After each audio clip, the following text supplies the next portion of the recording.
Welcome to today's Grade 8 Geometry Explainer on the surface area of solids.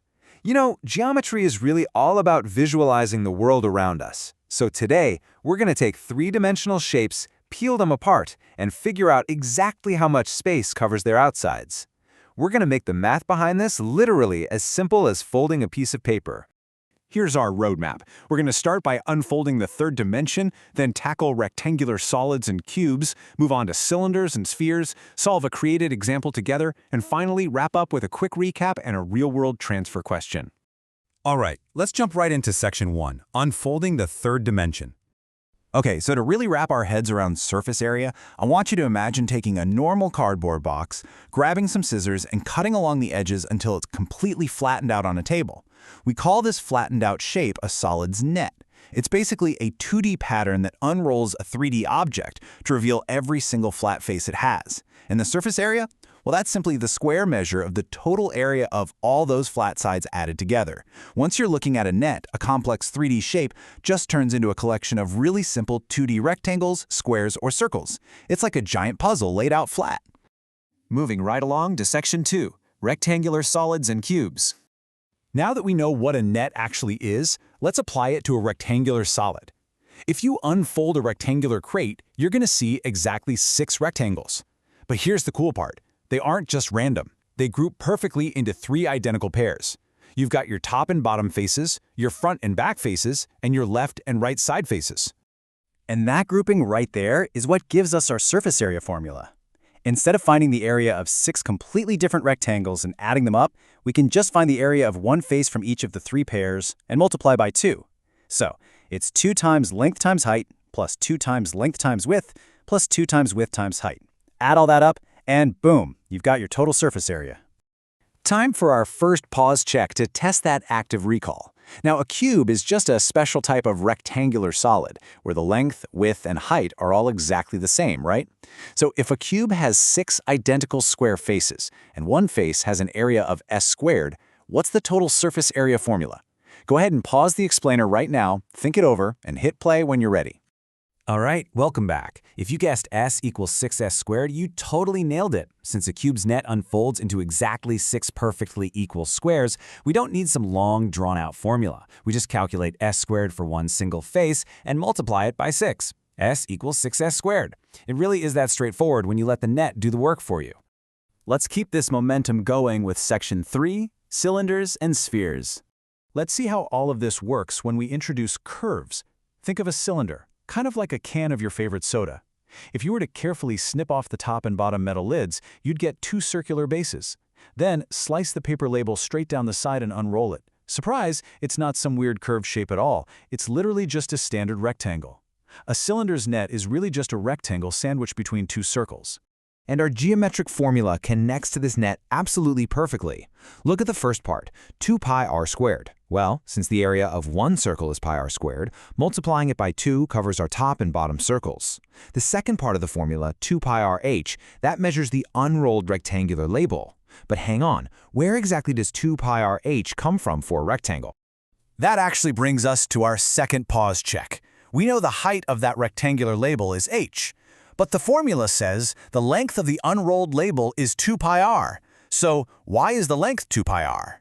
Here's a hint for you. Think about what that label originally wraps around when it's sitting on the can.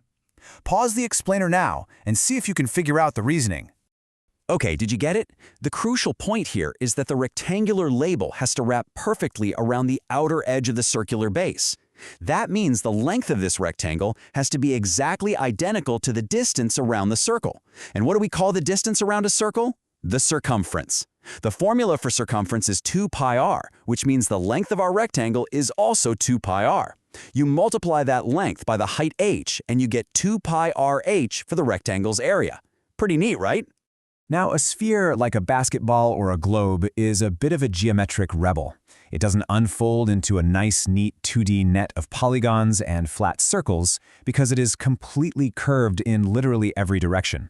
But thankfully, mathematicians have figured out that we can still precisely measure its curved covering.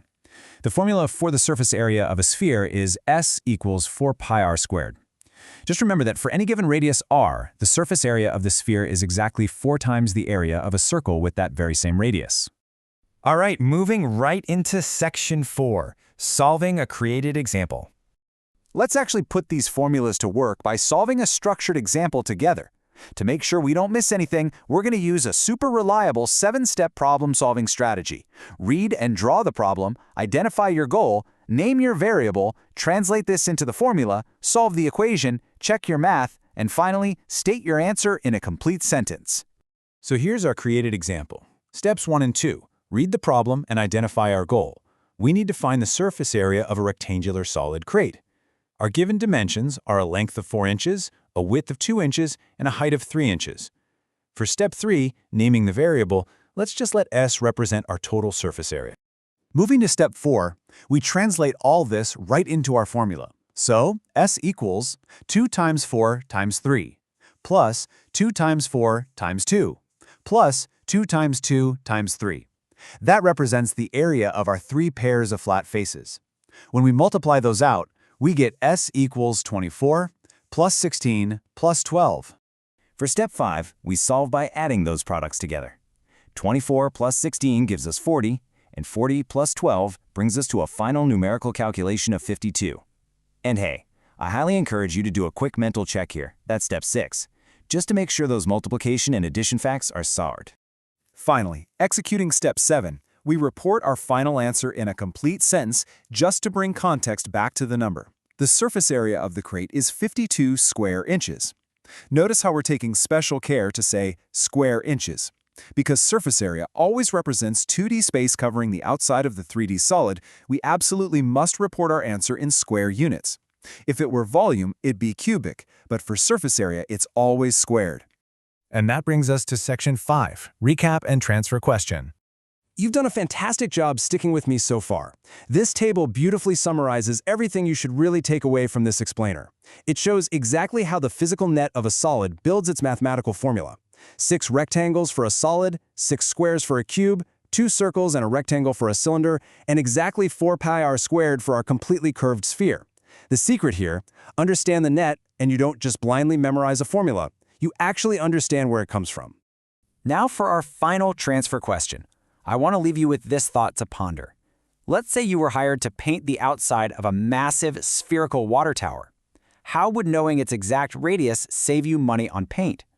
Think about how understanding these surface area formulas can literally keep extra dollars in your pocket in the real world, just by ensuring you buy exactly what you need. No more, no less. Keep visualizing those nets, keep checking your square units, and I will see you in the next explainer.